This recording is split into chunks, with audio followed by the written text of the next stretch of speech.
It's interesting because a lot of your thinking, as expressed by your public statements, is deeply infused with economic and cultural Marxism. Do you believe that America is addicted to white supremacy? I believe that I tweeted that, and as I've said earlier, I believe much of my thinking has evolved over the last half-decade. It has evolved. Why did you tweet that? I don't recall the exact context, sir, so I wouldn't be able to say. Okay. Do you believe that America believes in black plunder and white democracy? I don't believe that, sir. You tweeted that in reference to a book you were reading at the time, apparently, The Case for Reparations. I don't think I've ever read that book, sir. You tweeted about it. You said you took a day off to fully read The Case for Reparations. You put that on Twitter in January of 2020. Apologies, I don't recall that I did. Okay. I'd no doubt that your tweet there is correct, but I don't recall that. Okay. Do you believe that white people inherently feel superior to other races? I do not. You don't? You tweeted something to that effect. You said, I grew up feeling superior. Ha, how white of me. Why did you tweet that?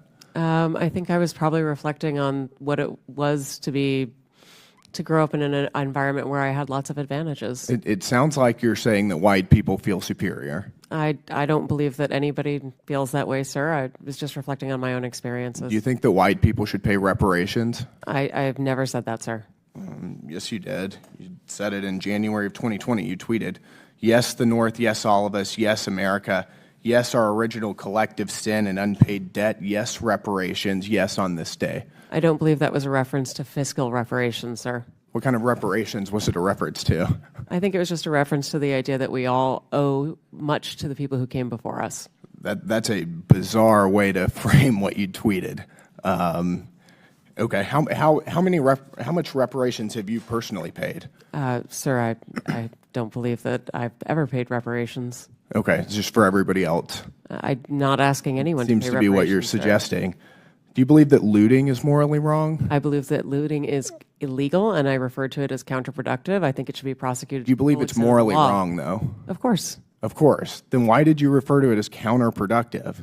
It's a very different way to describe it. It is both morally wrong and counterproductive, as well as being illegal. You tweeted, it's hard to be mad about protests in reference to the BLM protests, not prioritizing the private property of a system of oppression. You didn't condemn the looting. You said that it was counterproductive. NPR also promoted a book called In Defense of Looting. Do you think that that's an appropriate use of taxpayer dollars? I'm unfamiliar with that book, sir, and I don't believe that was at my time at NPR. You tweeted that you read that book, but...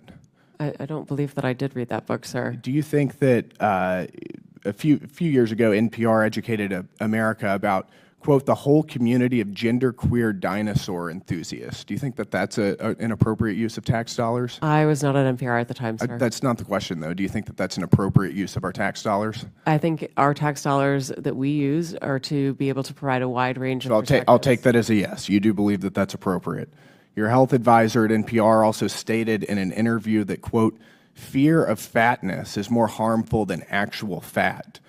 Would you like to explain how fear of fatness is more harmful than actual fat? That's an editorial at NPR. I am not familiar with the editorial, and I don't believe that was published during my time here. It's called Diet Culture is Everywhere. Here's how to fight it. Do you think that that's an appropriate use of taxpayer dollars? I think any reporting on health is an appropriate use of taxpayer dollars, yes. And you think that editorializing that fat is not unhealthy is appropriate? I don't know what that article is, sir, and I'm not familiar with it, so I couldn't say. This is fake news. Do you think that basic accommodations like doorways or seat belts represent, quote, latent fat phobia? I don't have an opinion. It's also from NPR. Do you think civility is racist? No, sir. No. Your outlet ran an article entitled, quote, when civility is used as a cudgel against people of color. That was on All Things Considered. Would you like to explain?